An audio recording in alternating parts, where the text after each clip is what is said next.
Hello there, this is a quick unbox of this Blink Video Doorbell I got from Amazon. As you can see, this one works with battery or wires. And here's the sleeve. When you remove it, you have this box. And then I already unpacked everything. And here we go.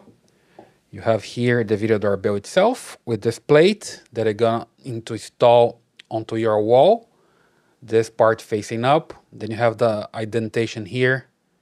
When you're going to put the video doorbell, right? You just put the screws here. The screws comes here with the product to have some screws and some anchors. And then you just install this one. And then you have the video doorbell here, the indentation that you're gonna just put in place here and snap it, right? So pretty easy. You see here the place for the wires, a reset button, here QR code, and here you can install your batteries, right? It comes that way, closed the way here, and you just need to remove this part, put the battery, and close it back, right? You just remove like this. Pretty easy.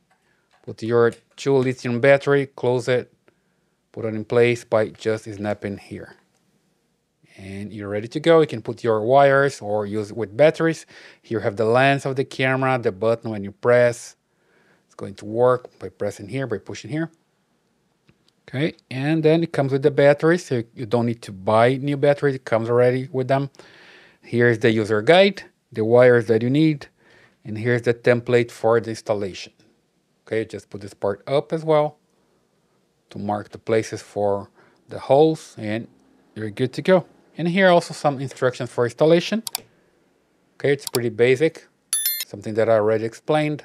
You're going to attach this back plate to the wall and attach your video doorbell. Okay, so that's pretty easy to install, pretty simple, right?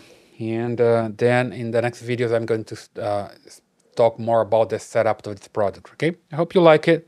Please subscribe to this channel, leave your thumbs up in your comments, and I see you in the next one.